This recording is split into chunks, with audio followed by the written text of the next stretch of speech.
Right, so this is another way of saying that. You can say, well, what about some other gene? Maybe all the genes have that pattern. Maybe if I were to take a random gene from the genome and look at variation of that genome, maybe we find the same sort of pattern as we see in those four mutations we think are responsible, we know are responsible for the dark coat coloration. Well, it turns out that's not true. If you look at other genes, you find that you don't see a frequency change. Right? So this is just a randomly chosen gene, a neutral gene you might imagine, versus the gene that we think has been under strong natural selection. So this is a nice example because you can really connect a lot of different parts together. You know what the ecological context is. You know that the mice that are mismatched get picked off at a much higher frequency, and we even know the genes that are responsible. Right? So I thought this was, and it turns out it's all UC Berkeley derived, right? Or UC Berkeley association at least. So, but there are other examples I could have pointed to. There's a very famous example of long-term study of natural selection on the Galapagos Islands, a particular island of the Galapagos by Peter and Rosemary Grant, which is sort of a classic. I could have spent an entire lecture on that, entire semester on that series of experiments, but I thought this was a nice, straightforward example. And just as an aside, Dr. Hoekstra has now expanded this sort of research, not just in the pinnacottes, but you find examples of deer mice, as an example, that in sand dunes in Nebraska have light coloration. And also, she's looked at these beach sands in the Gulf of Mexico. So I don't know if you've ever looked at the beach sands in the Gulf of Mexico. Sometimes you get these really almost sugar white beaches. Well, the mice that live on the deer mice that live on these beaches have light coats. They're incredibly cute little guys, like the guy in the top right. And the other mice, same species, but living inland, say in Georgia, have dark color, more normal mouse-colored coats. And the interesting thing is, it's not all MC1R. That there's different genes that are responsible for light coloration in all these different examples. So natural selection, once again, just uses the variation that happens to crop up, right? Okay. Are there any questions about that? That was a very nice example. So, right. So I think that concludes what I wanted to say about population genetics and natural selection in the laboratory, experimental evolution, and also in the wild. And I think the example of the Hoekstra and Nachman work is very nice, personally. She has a huge lab now at Harvard. She's doing very well. And a very cute baby now. I want to turn my attention to a new subject, and hope it won't be too boring for you. This is probably not something you guys are particularly interested in, but I'm going to talk about it anyways. The subject is going to be sex, and I'm going to tell you about sex from an evolutionary perspective. Right? So many of you are probably thinking to yourselves that my parents kind of gave me this speech about 10 years ago, and maybe I could just leave now. You're welcome to leave now. You don't need any parental consent forms in this one, because this is not going to be the birds and the bees speech that you might have gotten, the speech that begins, when a man and a woman love each other very, very much. All right? This is the speech I gave to my children, and one that all evolutionary biologists, I think, give to their kids. And what I'm going to talk about is what it is, right? You guys think you know what it is, but evolutionary biologists know what it is. So I'm going to tell you what it is, the variety of ways in which sexual reproduction is accomplished. I'm going to talk about the cost and the evolutionary explanation, right? And then after I finish with this, then we'll go on to sexual selection, which is, once you've evolved sexual reproduction, you sort of open up a can of worms, and that will be what I discuss when I talk about sexual selection. Okay, so what it is, it's not going to be a lurid tale. What I'm going to talk about, and this is what the diagram I drew to my kids, is sex is about something like this. This is the nucleus of a cell. And my kids have had enough biology even early on that I think they knew what a nucleus was, but I repeated it. And then we're going to go over what diploid is, what it means to be diploid. You have a copy of a chromosome, one from mom, one from dad, right? So now this is the nucleus. It's in the eukaryotic cell, of course. And in this nucleus, we have chromosomes. I'm going to make them of two types. This is a very simple example. There's the centromere. We have the squiggly chromosome, and we have the straight chromosome. Okay? And the first thing I want to talk about with sexual reproduction is what's called independent assortment. The first thing that sexual reproduction accomplishes is independent assortment, right? You guys didn't realize that, but now you do.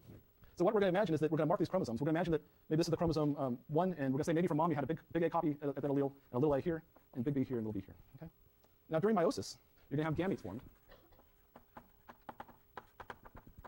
Gamete formation. You're going to have a reduction division in which one of these two chromosomes goes into the gamete, the egg or the sperm, if you forget what gamete is. Right? Now, in general, gamete formation is a fair process. That is to say, which of these two chromosomes goes into a particular gamete is basically 1/2 probability of each. It's fair. That's tossing a fair coin. That said, there are some really cool examples where gamete formation is not fair. That is to say that there's some genes in the genome that try to bias their representation in eggs and sperm, which is pretty cool. But we're not going to talk about that from our perspective. It's all fair. Okay? So that means that when we have gametes formed, they can be of 4 sorts. All right? So each one of these is going to have a squiggly and a straight chromosome. So what are the types of gametes that can be formed? Well, you can have a big A, big B. We have big A, little b. We have little a, big B, and we have little a, little b. We do agree that those are the 4 different types of gametes that can be produced by that one individual. Okay, I think you see that.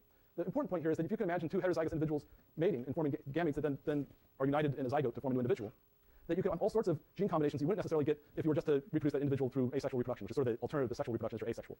Right?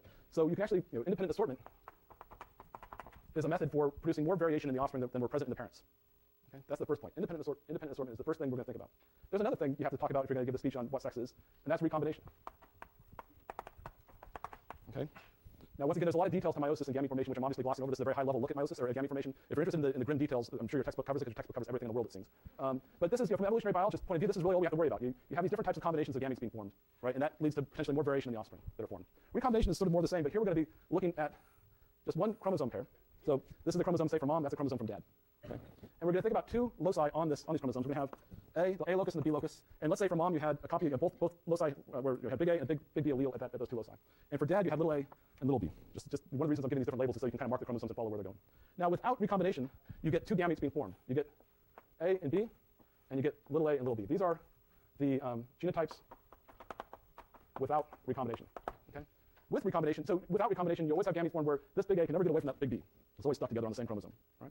With recombination, there's a process called crossing over, which is where you have a break in the chromosome, which is then relinked but to the other chromosome. This is called crossing over, and this is part of recombination, the process of recombination. When you have recombination occurring between these two loci, you get two other forms of gametes being formed.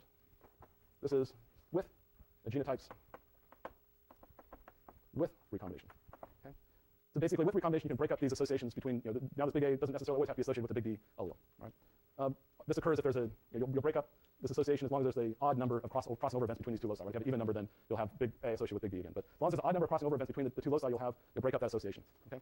Again, the bottom line here is that you have more variation being produced in the offspring, more in the potential offspring that are being produced by formation of these more diverse gametes. So that's what sex is all about, making more variation in the gametes. Okay? So that's all there is to it. You're expecting something different, but it wasn't so lurid at all. All right.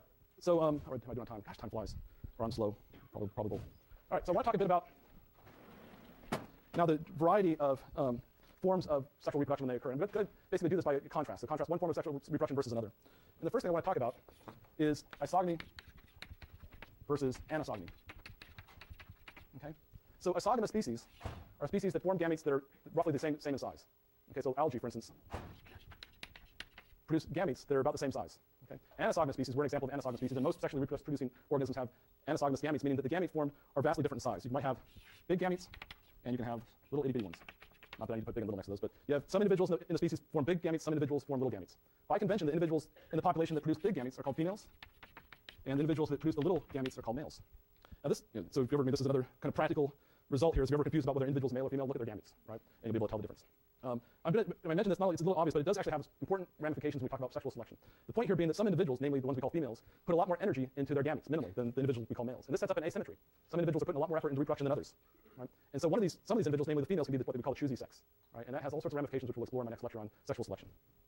Okay. All right, so the next one I want to talk about is hermaphroditic versus separate sexes. Okay?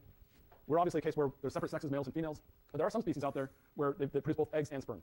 Okay? Many plants are hermaphroditic. That is to say, that the same plant will have produce eggs and sperm in the same individual. But there are many animals, like you see Santa Cruz's mascot, the banana slug, is a hermaphroditic species. All right? Some hermaphroditic species can self-mate; they can mate with themselves, and some are obligatory outcrossing. As I say, they have to mate with other individuals. They have to mate with other individuals. Some of them. They believe the banana slug cannot self-mate; it has to mate with another banana slug. But both of those individuals are producing egg and sperm. Now, do not become confused. Do not think that the offspring that are produced through by hermaphrodites are genetically identical, say, in itself. So say the individual is hermaphrodite and mates with itself.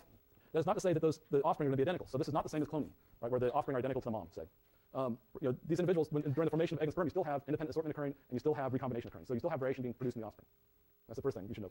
And it's also the case that many species, you don't find both sexes hermaphroditic species. You don't find both sexes present at any one time, that they're sequentially hermaphroditic, right? So you can be a sequential hermaphrodite, that is to say, maybe you start off life as a male and then later change female, or vice versa. You change your sex halfway through, some point during your life. And so if you're male first, you're called a protandric or protandrous hermaphrodite. The other one is protogynous. You're female first. Female first. And there's examples of both. I mean, example of a protandric hermaphrodite is actually can be found in Half Moon Bay. There's these little itty-bitty clams that live in the intertidal area. If you go there, you can go out to your knees, or during low tide, you don't even have to go out in the water, scoop up the sand and filter it away, and you'll find very small clams. Does everybody know what a clam is? The bivalves, you often see them at markets, you can steam them and eat them. These guys should never bother steaming because they're like 5 millimeters maximum size. Right? For this particular species, the very smallest, the ones that are maybe a couple millimeters in size, are the males, and later they become females. Okay? Many reef fish are just the opposite. They're female first, and later they become males. And there's probably good ecological reasons for this. So for instance, the reef fish, especially in these reef fish where you have lots of male-male competition for access to the females, or they're protecting a territory, it helps to be a big fish. Right? And so fish, it takes sometimes a long time for them to get the big size, so it's useful to be a male when you're big, and you can be a female when you're small. These clams that I'm talking about happen to brood their young. As I say, if you open up a big clam, there's a chance you'll find little baby clams inside. So they brood their young, and if you're a big clam, you can hold more offspring, more baby clams inside you. Right? Sperm are very small, so it might be an advantage to be small. Be a small male, doesn't matter so much. But anyways, there's probably good ecological reasons for all these cases. All right, we still have time. Let's see.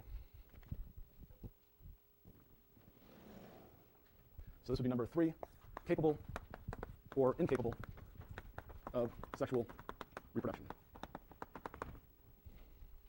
So many species are not sexual. I mean, there are many examples of plants, for instance, that are asexual, and also some examples of vertebrates that are asexual. So for instance, whip-tailed lizards, or there's some other species of lizards as well, are asexual. So if you go to the population, you look around, you say you would not find two sexes. We call them females, even though I guess technically speaking there wouldn't be any way of comparing the gamete size, but by convention we call all the individuals in the populations of these species females. Females give rise, they lay unfertilized eggs. These eggs are diploid, and they give rise to offspring that are all genetically identical to mom. So here's mom. She has eggs that are all diploid, that then give rise to daughters that are all identical to mom, at least identical except for any mutations that occurred during the formation of the egg. Right?